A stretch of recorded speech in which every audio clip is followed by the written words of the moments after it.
Muy buenos días. Qué bendición estar nuevamente juntos para estudiar la palabra del Señor en este corto devocional. Iniciemos orando y pidiendo al Señor su ayuda. Gracias, Padre, porque podemos comunicarnos, conectarnos y podemos tener este tiempo juntos, no importando la distancia. Gracias porque tú estás con cada uno de los oyentes y pido tu ayuda para mí mismo, para poder ser claro, directo y de bendición. Bendice, Señor, tu palabra como lo has prometido. En el nombre de Cristo. Amén. Hoy nos toca estudiar o meditar sobre una porción bíblica, triste, pero a la vez preciosa. Creo que es uno de los ejemplos más hermosos, más directos de la Biblia con respecto a aquel que ha caído, que ha pecado, que ha hecho mal y da los pasos necesarios para encontrar la restauración. Y es la experiencia del rey David. Nos dice, el rey David estaba en su palacio, allá en 2 de Samuel, capítulo 11, empezando 2 Samuel, capítulo 11, empezando con el versículo 1. Aconteció al año siguiente, en el tiempo que salen los reyes a la guerra, dice, y David se quedó en Jerusalén. Si hubiera ido con todos a la guerra, quizá él no hubiera pasado por esta amarga experiencia, y más todavía, porque dice en el versículo 2, y sucedió un día, al caer la tarde, que se levantó David de su lecho. ¿Qué andaba haciendo David en la cama en la tarde? Quizá dirá usted una siestita, pero él debería estar en las filas de enfrente en la guerra, y está aquí en su cama descansando mientras sus soldados se exponen a la muerte. Y fue en ese momento cuando la Escritura nos dice que él se asomó por su ventana y vio a una mujer que era muy bella, Betsabé, y ella también se estaba en la azotea bañando, y David la vio, y al verla ahí sintió un atractivo grande y mandó a preguntar quién era y mandó a llamarla, que viniera y estuviera con él. Ahí empieza la caída de David. La toma cuando era ella esposa de Urías, y Urías era un guerrero que estaba en la batalla, y David aquí abusando de su esposa. Entonces la trae al palacio, pero Dios, que siempre es justo y siempre llama a tiempo, no dejó que aquel pecado quedara encubierto, sino que ahora ella viene y le dice, rey, estoy embarazada, estoy esperando un bebé. Esto casi mata a David, imagínense. Si él quería esconder su pecado, Dios hace que brote, que salga. Y ahí tenemos, ahora planeando qué hacer, cómo encubrir su pecado, cómo esconder su pecado. Bien dice la Biblia, no os engañéis, Dios no puede ser burlado. Quizá usted puede burlar y engañar a su esposo, a su esposa, a sus hijos, a sus padres, a sus maestros de la escuela, pero usted no puede burlarse de Dios y no puede tampoco esconderse de Dios. Su ojo está en todo lugar viendo lo bueno y lo malo, dice la Escritura.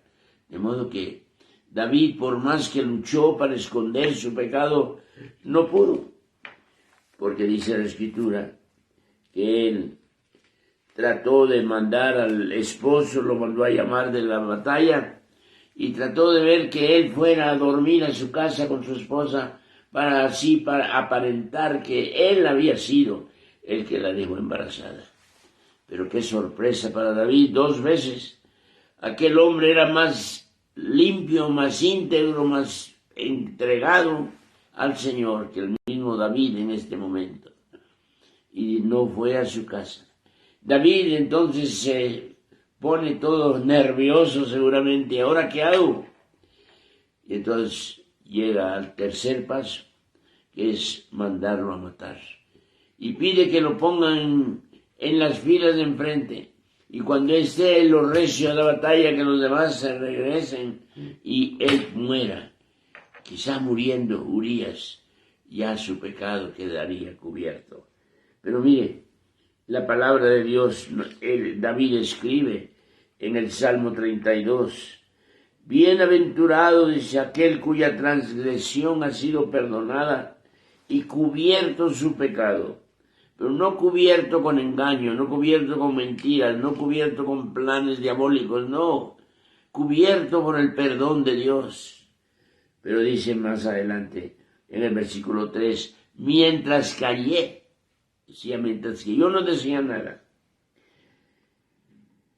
mientras callé, dice, se envejecieron mis huesos, porque de día y de noche se agravó sobre mí tu mano, se volvió mi verdor en sequedades de estío. Estaba sufriendo David, no había podido esconder su pecado. Y entonces dice ahí en el versículo 5, pero mi pecado te declaré. Aquí viene. Y si usted quiere encontrar la experiencia de David en su restauración, ahora busque el Salmo 51. Qué salmo más bello. Un salmo de arrepentimiento, un salmo de plegaria, pidiendo purificación. Y empieza, ten piedad de mí, oh Dios, conforme a tu misericordia. Y miren ustedes la petición de él en diferentes palabras. Ahí en el versículo 1 dice, borra mis rebeliones. En el versículo 2, lávame, límpiame. En el versículo 7, purifícame. Versículo 8, hazme oír gozo y alegría. Versículo 9, borra todas mis maldades. Crea en mí, oh Dios, un corazón limpio. Renueva un espíritu recto dentro de mí. En el versículo 10. Versículo 11, no me eches de delante de ti, no quites de mí tu Santo Espíritu. Recuerde que en el Antiguo Testamento el Espíritu Santo venía e iba, o sea, bajaba y subía según la necesidad que Dios tenía de alguna obra o de algún trabajo especial. Ya en el Nuevo Testamento el Espíritu Santo no baja y sube, el Espíritu Santo ya bajó, ya descendió y mora en el corazón de todos los creyentes. De modo que la oración de David y exalta a Dios diciendo en el versículo 17, los sacrificios de Dios, dice, son el espíritu quebrantado. Al corazón contrito y humillado, no despreciarás tú, oh Dios. Ese es el capítulo de plegaria, el capítulo de confesión, el capítulo de reconocimiento de lo que había hecho, el capítulo donde pide que Dios le perdone y borre sus maldades.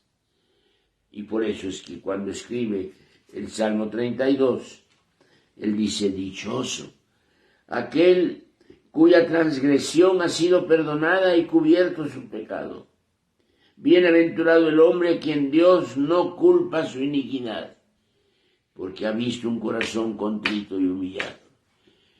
Querido amigo, querido hermano, quizá usted está pasando por algo así. Nadie sabe lo que usted ha hecho, nadie sabe lo que ha pasado, pero los resultados, las consecuencias empiezan a salir.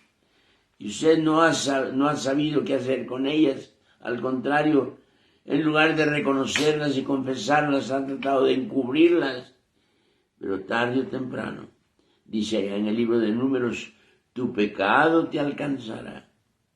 Puede durar meses, puede durar años, pero el pecado puede alcanzarlo. Por eso, tomemos ahora este ejemplo como un ejemplo de segunda oportunidad. Había pecado David contra Dios. David, que era el hombre conforme al corazón de Dios, había tomado una mujer que no era suya, había tratado de esconder su pecado, había ahora mandado a matar al esposo de ella, y aunque entra ahora en una etapa de arrepentimiento, de vergüenza, de confesión, encuentra en Dios un Dios dispuesto a perdonarlo. Si confesamos nuestros pecados, dice en 1 de Juan, Él es fiel y justo para perdonarnos y limpiarnos de toda maldad. ¿Por qué esconderlo? ¿Por qué tratar de taparlo? ¿Por qué tratar de que nadie lo sepa? No, deje usted delante de Dios y dígale: Señor, reconozco lo que he hecho, te lo confieso y te pido que tú me perdones, me limpies, me cambies, me des de tu espíritu, que de veras me llene de gozo en lugar de estar pasando por esta situación tan difícil, de tristeza, de llanto, de pérdida de sueño, de pérdida de hambre. ¿Por qué vivir así? Cuando si tan solo podemos declararle a Dios nuestra condición, y Dios nos escucha, porque el corazón contrito y humillado no desprecia a Dios, al contrario, le ayuda. Así que, si esa es la experiencia suya ahorita, reconózcalo, confiéselo. Dice, aquel que esconde su pecado no prosperará, pero el que lo reconoce, lo confiesa y se aparta, alcanzará misericordia. Disfrute de la misericordia de Dios, disfrute del perdón de Dios, disfrute de la limpieza de su alma, y ya no esconda, ya no engañe, ya no trate de tapar, sino mejor dígaselo al Señor, y el Señor le va a escuchar. David ahora, al escribir el Salmo 32, está diciendo: bienaventurado, dichoso el hombre a quien el Señor no culpa de iniquidad. Sus pecados han sido perdonados, él lo ha reconocido, lo ha confesado y se ha apartado. Y David disfruta ahora de una segunda oportunidad. Disfrútela usted también. Confiese al Señor primeramente y después a los que están dentro del círculo ofendido. No tiene usted que confesárselo a todo mundo. Confiéseselo si el pecado ha sido en su hogar contra su esposa, contra su esposo. Primero arregle cuentas con Dios y luego confiéseselo a él o a ella, a sus padres, a sus hijos, a sus maestros.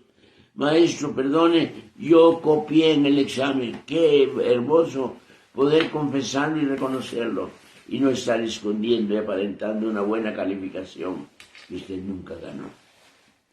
Dejemos que sea el Señor el que nos hable, nos llame, nos transforme y nos haga disfrutar de esa bienaventuranza. Dichoso el hombre a quien Dios ha perdonado y sus pecados han sido lavados. Que Dios, pues, nos ayude y encontremos a Él como nuestro pronto ayuda, nuestro pronto socorro, y podamos disfrutar de esa comunión con Él en medio de la maldad, pero la maldad que ha sido confesada, reconocida y perdonada. Que Dios le bendiga, que Dios le ayude.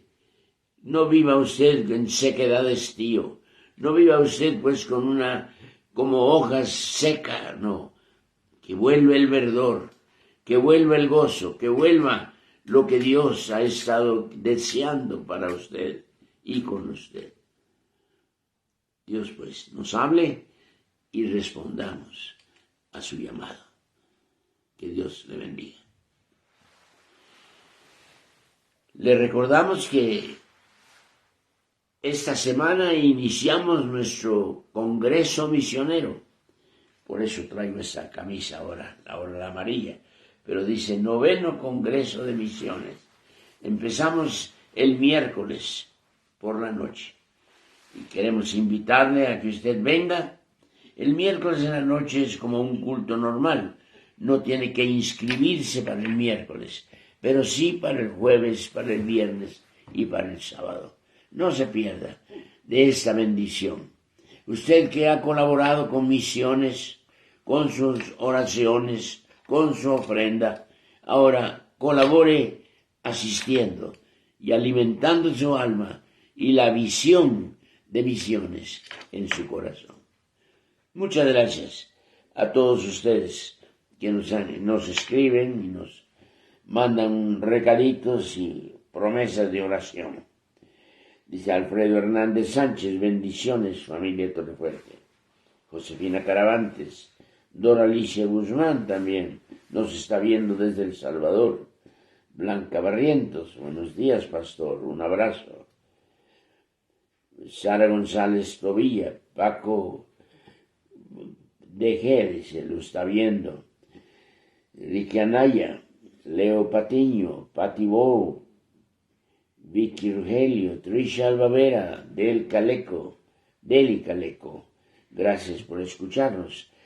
Álvaro Barajas, Esther Barajas, Edith Torres, Beto López, gracias Beto por estar conectado.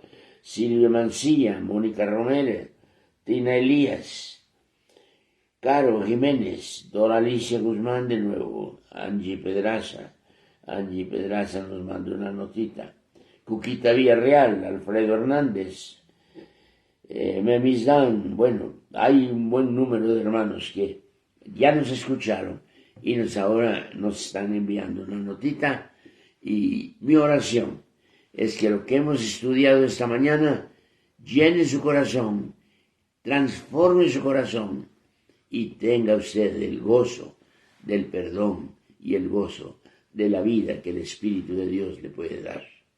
Muchas gracias por estar conectados. Todos los demás que están en la lista, les agradezco que estén conectados y que nos manden estas notitas. Oramos por ustedes y queremos que ustedes oren por nosotros. Y recuerde, el miércoles iniciamos nuestro congreso misionero de Torrefuerte. Que Dios le bendiga y tenga usted un buen fin de semana.